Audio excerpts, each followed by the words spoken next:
Channel. आज की इस वीडियो में हम बात करेंगे कक्षा 12 की एनसीईआरटी की जो पुस्तक है हिस्ट्री की, उसके चैप्टर नंबर 2 के बारे में। इससे पहला चैप्टर था जिसे हड़प्पा सभ्यता, उससे रिलेटेड वीडियो में डाल चुकी हूँ। अगर आपको देखना है तो उसका लिंक मैं इस वीडियो में डिस्क्रिप्शन में डाल दूंगी, आप वहाँ से देख सकते हैं। आज की इस वीडियो में बात करेंगे जो सेकंड लेसन है उसके बारे में, राजा, किसान और नगर। और ये टाइम है जैसे कि 600 ईस्वी पूर्व से लेकर 600 ईस्वी तक का। पहले वाली वीडियो में हड़प्पा सभ्यता के बारे में हमने बात की थी 2600 ईस्वी पूर्व से लेकर 1900 ईस्वी पूर्व तक के टाइम के बारे में। तो इस बीच में लगभग ये 1500 जो साल हैं, तो इस लंबे अंतराल में भी कई तरह के विकास होते रहे हैं। तो उन सब को जैसे गैप है इस बुक में, तो जब इस लेसन में हम स्टडी करेंगे 600 ईस्वी पूर्व से लेकर 600 ईस्वी तक के बारे में। तो इस टाइम पे क्या हुआ, सिंधु नदी और उसकी जो सहायक नदियां हैं उसके किनारे, ठीक है, क्या लिखा गया, ऋग्वेद। जैसे आप सभी जानते हैं ऋग्वेद क्या है, प्राचीन वेद, ठीक है।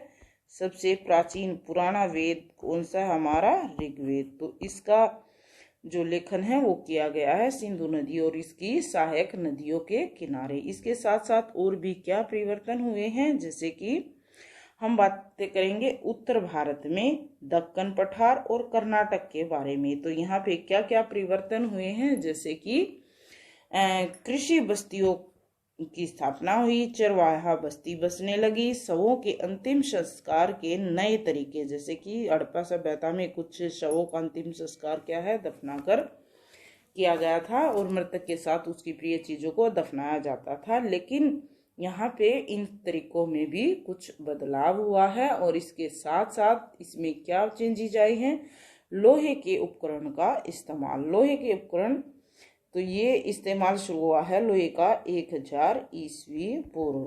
तो ये जो हड़प्पा सभ्यता है ये 1900 ईस्वी पूर्व, इसके बाद की सभ्यताओं में इसका विकास हुआ है। तो जो हड़प्पा सभ्यता के लोग हैं वो लोहे से परिचित नहीं थे, ये इस पहले वाली वीडियो में हम डिस्कस कर चुके हैं। फिर लेते हैं कि भाई जैसे कि शवों के अंतिम संस्कार के नए तरीके, लोहे के उपकरणों का, इससे समाज में क्या परिवर्तन आया है, तो इस बारे में हम आगे जानेंगे। तो इसमें जैसे कि सबसे पहले हम लेते हैं प्रिंसेप या प्रियदर्शी से। प्रिंसेप और ये प्रियदर्शी कौन था, किसे कहा गया है, ठीक है। तो 1830 ईस्वी में एक घटना घटती है। क्या होता है कि ईस्ट इंडिया कंपनी का जो एक अधिकारी है जेम्स प्रिंसेप, ठीक है, उसने अशोक द्वारा लिखी गई ब्राह्मी और ख्रिस्टी लिपि का अर्थ जान लिया, ठीक है। इन लिपियों का प्रयोग वो समझ गया। तो इनका प्रयोग कहाँ कहाँ हुआ है, उसने बहुत मेहनत के साथ इन लिपियों का अर्थ निकाला। और फिर जानते हैं इन लिपियों का प्रयोग कहाँ कहाँ पे हुआ है, जैसे कि अशोक के जो अभिलेख मिले हैं और सिक्कों पर प्रियदर्शी, ठीक है, या मनोहर मुखाकृति वाले राजा का नाम लिखा गया है। तो ये मनोहर मुखाकृति वाला राजा कौन रहा होगा, तो ये रहा है अशोक, ठीक है। जैसा कि आप सभी जानते हैं कि जो अशोक ने अपने सिक्के और अभिलेख है उसके पूरे भारत में फैले हुए हैं, अनेक जगहों पे इसके प्रमाण मिले हैं। तो इनके बारे में हम आगे वीडियो में जानेंगे। तो जो अशोक है, ये सम्राट अशोक, उसको बौद्ध ग्रंथों में सर्वाधिक लोकप्रिय शासक कहा गया है, ठीक है। क्यों कहा गया है, उसकी प्रसिद्धि के अनेक कारण रहे हैं, जैसे कि अभिलेख, सिक्के और उसके द्वारा किए गए प्रशासकीय कार्य। तो इन सब कारणों से उन्हें लोकप्रिय शासक कहा गया है, ठीक है। तो आगे इसके बारे में हम बात करेंगे कि उन्होंने क्या क्या किया है अपने प्रशासन को बेहतर बनाने के लिए। पहले जान लेते हैं कि अभिलेख क्या है। जैसे कि अभिलेख क्या है, इस बारे में, जो भी लेख, ठीक है, जो लेख कहाँ लिखे जाते हैं। पहले क्या होता था, आप सभी को पता है कि कागज बहुत ही कम उपलब्ध था, तो इसलिए जो लेखन सामग्री क्या होती थी, पत्थर पे लिखी जाती थी, धातु या मिट्टी के बर्तनों पे, जैसे कि, और कठोर सतहों पर, जो भी कठोर सतह जैसे पेड़ के तने पे, छाल पे आदि पे लिखे हुए जो लेख हैं वो अभिलेख कहलाते हैं। ये और अधिकांशतः किस भाषा में लिखे गए हैं? प्राकृत भाषा में। अब इस प्राकृत भाषा के बारे में जान लेते हैं। क्या है ये भाषा? कौन सी भाषा होती है जो एक क्षेत्र विशेष के लोगों द्वारा बोली जाती है? क्षेत्र विशेष मतलब एक स्थान विशेष में जो बोली जाए, एक थोड़े बहुत एरिया में बोली जाए, तो वो कहलाती है प्राकृत भाषा या स्थानीय भाषा। ठीक है। नेक्स्ट इसमें लेते हैं कि जो प्रारंभिक राज्य, इस कौन से टाइम पीरियड के बारे में हम पढ़ रहे हैं? तो ये टाइम पीरियड है 600 ईस्वी पूर्व से लेकर 600 ईस्वी के बीच में। तो इस टाइम पीरियड में कौन कौन से प्रारंभिक राज्य स्थापित हुए हैं और किनका विस्तार से वर्णन किया गया है, इस लेसन में वो हम जानेंगे। ठीक है। तो ये टाइम है 600 ईस्वी पूर्व से 600 ईस्वी तक का। जैसे कि अशोक के अभिलेख हैं, उनमें किस चीज का वर्णन किया गया है? 16 महाजनपद। ठीक है। 16 महाजनपदों का उल्लेख मिलता है। तो ये 16 महाजनपद क्या है, पहले ये जान लेते हैं। जनपद का क्या अर्थ है? जनपद का अर्थ है ऐसा भूखंड जहां पे एक विशेष जाति, कुल या कबीला रहता हो। ठीक है। विशेष कोई जाति, विशेष कुल या कोई कबीला रहा है। ठीक है। इसका जैसे कि कुल का या एक मुखिया या सरदार होता है, और जहां भी उसे जगह मिलती है बसावट के लिए बस जाता है। क्यों बसेगा मनुष्य? कहीं पे भी, जैसे कि खाने पीने की चीजों के लिए, अपने पशुओं के चारे के लिए। ठीक है। तो इस शब्द का प्रयोग, जो कौन सा शब्द है? जनपद, प्राकृत व संस्कृत दोनों भाषाओं में मिलते हैं। ठीक है। तो जनपद मतलब गांव जिसमें क्या एक विशेष जाति, कुल या कबीला रहा होगा। तो महाजनपद बहुत बड़े बड़े ऐसे ही एरिया को महाजनपद कहा गया होगा। तो इसमें महत्वपूर्ण जनपद लेते हम क्या क्या हैं, कौन कौन से हैं जो उस टाइम पे 600 ईस्वी पूर्व से लेकर 600 ईस्वी के बीच में प्रसिद्ध रहे हैं या कैसे रहे हैं, बहुत ही खास रहे हैं। तो इसमें थोड़ा सा ये भी जान लेते हैं कि महाजनपद में क्या होता था। इसकी एक अपनी राजधानी होती थी। ठीक है। क्या होती थी? इसकी एक राजधानी होती थी, और वो जो राजधानी होती थी वो चारों तरफ किले से घिरी होती थी। तो जैसे इसमें कौन कौन से महत्वपूर्ण जनपद रहे हैं? वैसे तो 16 जनपद हैं, लेकिन बार बार जिनका नाम आता रहा है, वज्जी, मगध, कौशल, कुरु, पंचाल, कंधार और अवंती, ये महाजनपद बहुत ही खास रहे हैं। बार बार जैसे कि अभिलेखों पे, सिक्कों या जो भी लेख लिखे हुए हमें मिले, वहां पे किसी ग्रंथों में इनका वर्णन बार बार से हुआ है। तो इसका मतलब ये है कि ये जनपद बहुत ही खास या महत्वपूर्ण रहे होंगे। फिर दोबारा से इसमें क्या है? जनपद का अर्थ दिया गया है लोग, कुल या जाति का बसना ही जनपद है। तो महाजनपद पर किसका शासन होता था? राजा का शासन होता था। कौन शासन करते थे? महाजनपद पे राजा शासन करते थे। लेकिन फिर क्या है, इसमें गण और संघ नाम से कई लोगों का समूह भी शासन करता था। ठीक है। गण और संघ। तो गण क्या है? गण मीन्स व्यक्ति, और इसमें क्या गया? नाम से कई लोगों का समूह, कि ये अकेले नहीं होते थे ये गण, इसमें लोगों का समूह शासन करता था। ठीक है।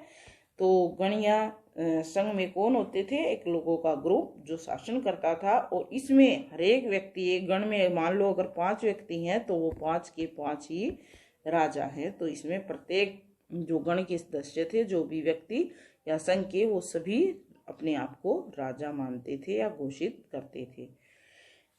जैसे महाजनपद की जो राजधानी होती थी वो किलेबंद होती थी, चारों तरफ किले से बंद। सेना रखते थे ये लोग, और नौकरशाह भी होते थे। तो इतनी बड़ी सेना, जब एक महाजनपद की राजधानी है और वो किलेबंद है, सेना और नौकरशाह है, तो उनके लिए किस चीज की आवश्यकता होती होगी? आर्थिक स्रोतों की आवश्यकता भी होती होगी। ठीक है, तो ये आर्थिक स्रोत कैसे जुटाए इस बारे में हम वीडियो में आगे जानेंगे।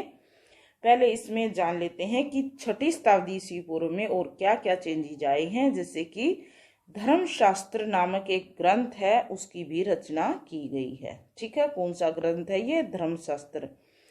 तो ये जो ग्रंथ है ये क्या बताता है इसके बारे में? इसमें है शासक सहित अन्य के नियमों का निर्धारण किया गया। यह उपेक्षा की गई कि शासक जो है वो क्षत्रिय वर्ग के ही होंगे। शासक किसके? क्षत्रिय वर्ग के ही होंगे, क्षत्रिय वर्ग के शासक होंगे। इस ग्रंथ में ये बताया गया है। तो इसमें जैसे शासकों का क्या काम होता था? शासकों का काम होता था किसानों और व्यापारियों से कर लेना। ठीक है, कर लेना, भेंट वसूल करना और शासन का कामकाज संभालना। तो ये सब एक शासक के कार्य होते थे। तो धीरे धीरे राज्यों ने अपनी स्थायी सेनाएं और नौकरशाही तैयार की और इस तरह से ये सहायक सेना पे निर्भर करते थे। और इसके लिए उन्होंने किसको नियुक्त किया है? कृषक वर्ग को। ठीक है, तो अब ये जान लेते हैं कि 16 जनपदों में सबसे प्रथम सबसे खास कौन सा जनपद रहा है। ठीक है, जो ये महाजनपद अभी हमने जैसे इसमें कुछ के नाम आए थे, वज्जी, मगध, कौशल, कुरु, पंचाल, कंधार और अवंती, तो इनमें सबसे खास रहा है मगध, या प्रथम श्रेणी का रहा है मगध। तो ये मगध जो है वो कब से कब तक इसका अस्तित्व रहा है, इसमें हम जान लेते हैं। तो इसका अस्तित्व रहा है 6ठी शताब्दी ईस्वी पूर्व से लेकर 4थी शताब्दी ईस्वी पूर्व तक। कब तक रहा है? 6ठी शताब्दी ईस्वी पूर्व से लेकर 4थी शताब्दी ईस्वी पूर्व तक रहा। तो ये जो मगध है ये आज के समय में कहाँ माना गया है? आधुनिक बिहार। जो आज बिहार हम सुन रहे हैं, तो उस टाइम पे ये 6ठी शताब्दी ईस्वी पूर्व में एक खास जगह रही है। अब भारत देश की बहुत ही विशिष्ट रहा है। लेकिन आज जो है यहाँ जो सुविधाएं हैं वो इतनी नहीं है, तभी तो वहाँ से अदर स्टेट में लोग काम करने के लिए जा रहे हैं। ठीक है, तो उस टाइम ये अपनी पूर्ण समृद्धि पे था, बहुत ही खास राज्य हुआ करता था। तो इसके उत्कर्ष के कारण या इसकी समृद्धि के क्या कारण रहे? ठीक है, तो सबसे पहला कारण रहा है खेती की उपज में वृद्धि। तो खेती की उपज में वृद्धि किस कारण रही होगी? किसान बहुत ही मेहनती थे। दूसरा कि वहाँ पे जो सिंचाई सुविधाएं हैं वो अच्छी तरह से उपलब्ध हुई होगी और अकाल ना गिरे होंगे। तो ये मेन कारण हो सकते हैं। फिर दूसरा, लोहे की खदानें। जैसे कि जो खेती की उपज में वृद्धि हुई है वो किससे हुई है? लोहे के फाल के प्रयोग से। यानी कि जो लोहे का प्रयोग बढ़ गया था 1000 ईस्वी पूर्व के बाद, तो लोहे के फाल के प्रयोग से या हल के प्रयोग से उपज में वृद्धि हुई है। तो इसका मेन रीजन रहा है कि बिहार, जो आज का झारखंड है, जो किससे? बिहार से ही निकला हुआ है। तो वहाँ पे लोहे की खदानें थी, तो आसानी से ये लोहा उपलब्ध था, जिससे उपकरण या औजार बनाना आसान हो गया। ठीक है, लोहे के उपकरण और औजार बनाना आसान हो गया, इसलिए खेती की उपज में वृद्धि हुई। तीसरा इसका है कारण उपलब्धता। तो उस टाइम पे किस चीज की उपलब्धता? हाथी की उपलब्धता। हाथियों की क्या आवश्यकता रही होगी? तो सेना के लिए, सेना पहले जैसे सेना में क्या क्या होता था? घोड़े, हाथी और पैदल सेना। तो इसलिए हाथियों की किस लिए यूज किया जाता था? सेना के लिए। तो उस टाइम पे ये जंगल में आसानी से उपलब्ध हो जाते थे, तो इसलिए भी ये राज्य जो है उत्कर्ष या इसका उत्थान बहुत तेजी से हुआ। नेक्स्ट लेते हैं गंगा और सहायक नदियां जो हैं, इसकी सहायक जितनी भी सहायक नदियां हैं, इसके कारण आवागमन आने जाने में सुविधा रही होगी लोगों को। ठीक है, क्यों? क्योंकि जो नदियों के में नाव के द्वारा आसानी से एक स्थान से दूसरे स्थान पर आया गया और जाया गया हो गया, और दूसरा व्यापार में भी आसानी हुई है नदियों के कारण। तो व्यापार बढ़ा तो साम्राज्य में जो वृद्धि हुई है, ठीक है, व्यापार में वृद्धि होने से सामाजिक विकास हुआ है, आर्थिक विकास हुआ है मगध का। नेक्स्ट लेते हैं, बौद्ध और जो जैन लेख हैं वो क्या कहते हैं कि शासक की जो इस मगध साम्राज्य के शासक रहे हैं इस टाइम पीरियड में, तो उनकी नीतियां बहुत ही महत्वपूर्ण रही हैं, ठीक है। तो उनकी नीतियों इस तरह की थी कि वो मगध के उत्कर्ष के लिए बहुत ही शानदार रही हैं। जैसे कि इसमें राजा है बिंबिसार, ठीक है, अजात शत्रु, तो इन सब की जो नीतियों के कारण भी इस राज्य का उत्कर्ष हुआ है, यानी कि प्रशासनिक जो नीतियां हैं वो बहुत ही अच्छी तरह से लागू की है। अब ले लेते हैं, इसमें जान लेते हैं कि इसकी राजधानी पहले कौन सी थी। सबसे पहले मगध की राजधानी 6ठी शताब्दी ईस्वी में राजगीर को बनाया गया है, ठीक है, और फिर बाद में इस राजधानी को जैसे कि 4ठी शताब्दी ईस्वी में बदल करके पाटलिपुत्र यानी कि पटना कर दिया गया है, जो इस समय भी बिहार की राजधानी है।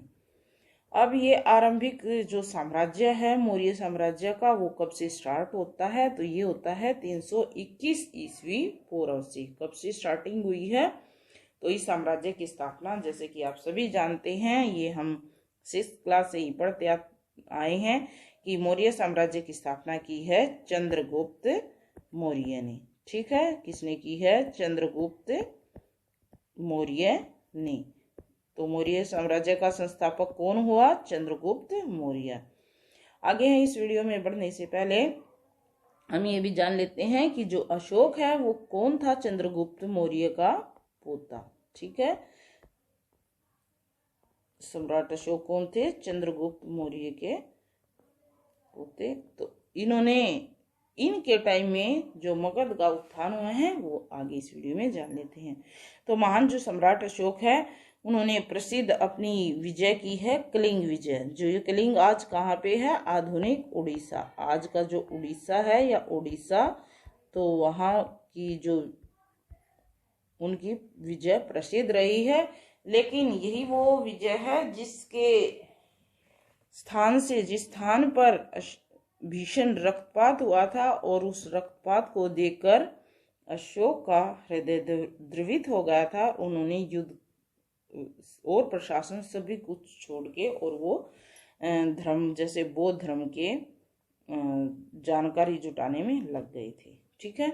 तो आगे जान लेते हैं मौर्य वंश के बारे में। जानकारी हमें कहाँ से मिलती है?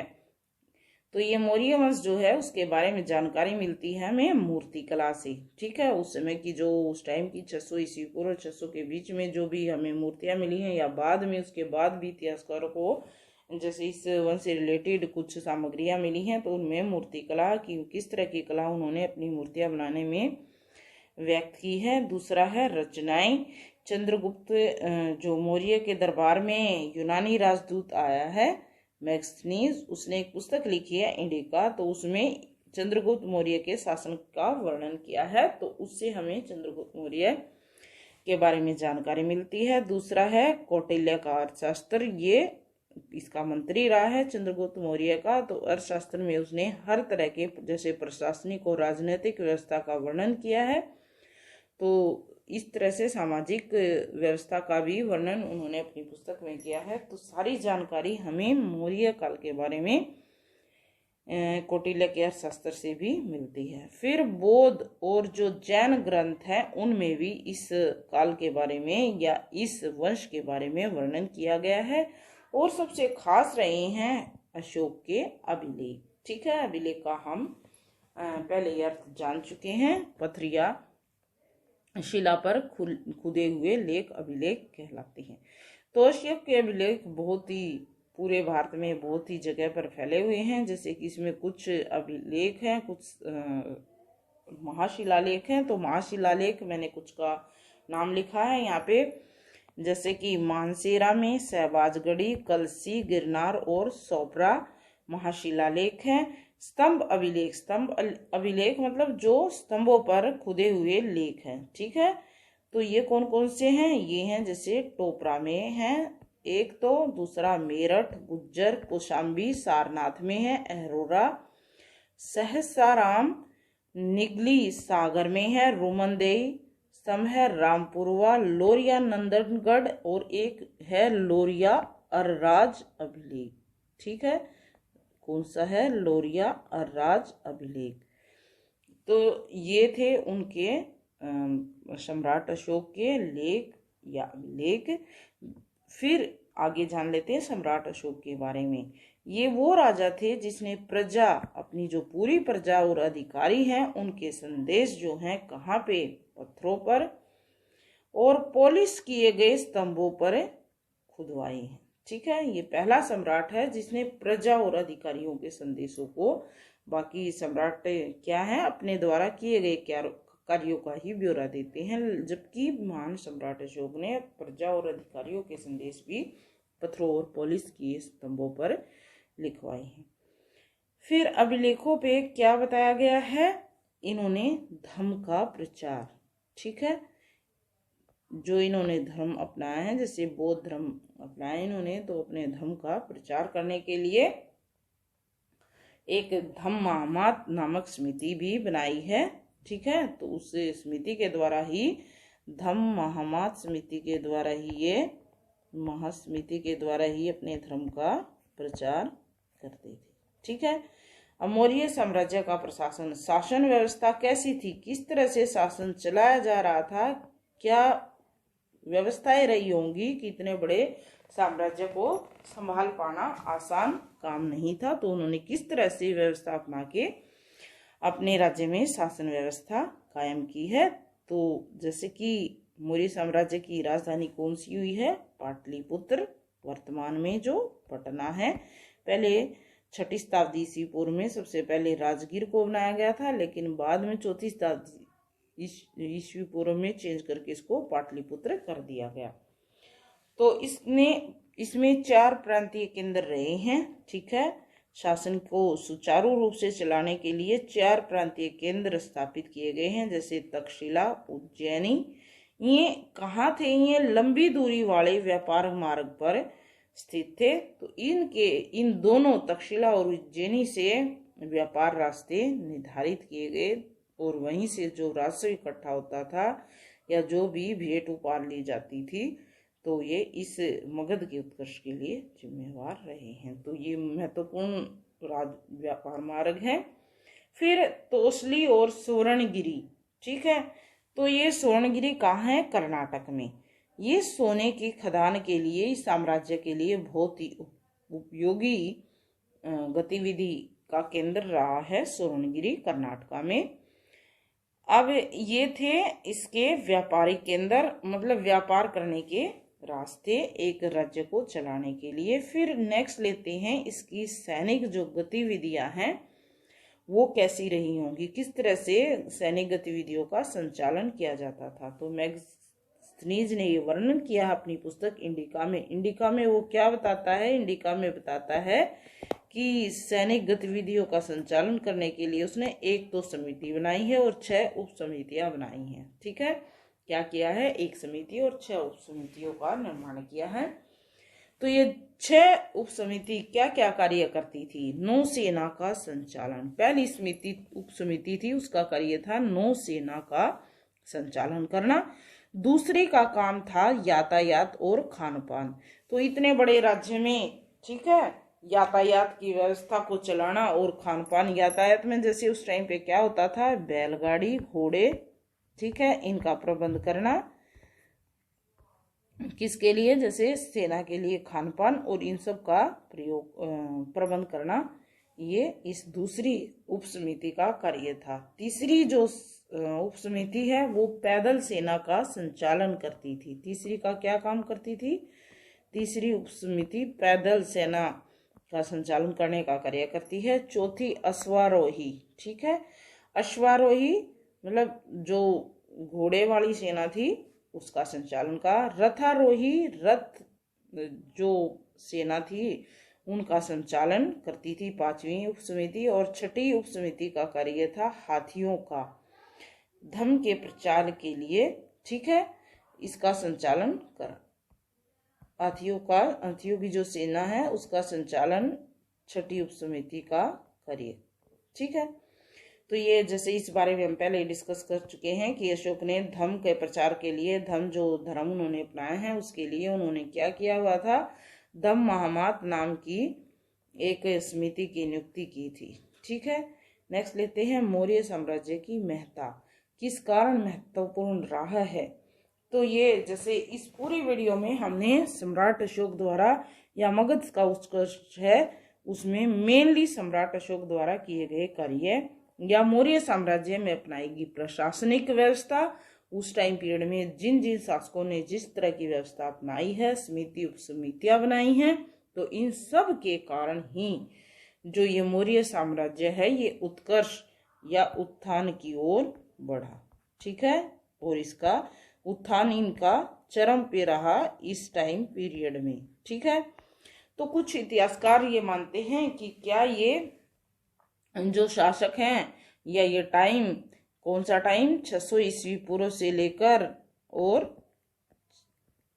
400 ईस्वी पूर्व तक का जो समय है, कौन सा समय, ये मौर्य सम्राट वाला या मौर्य शासकों वाला, क्या इतना महत्वपूर्ण रहा है।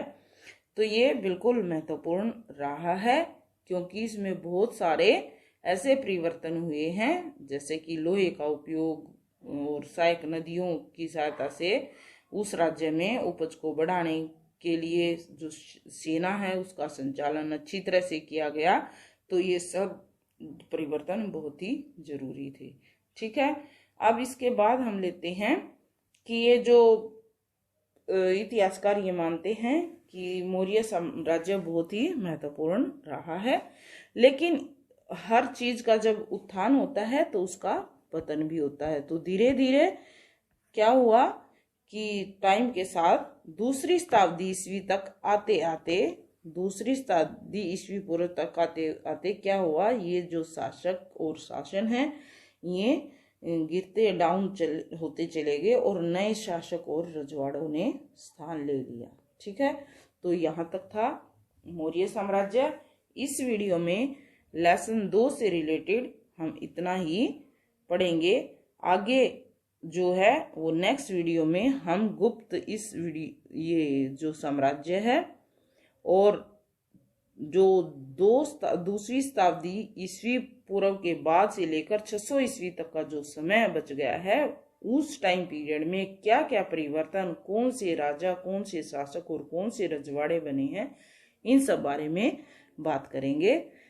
तो आज की वीडियो में बस इतना ही। थैंक्स।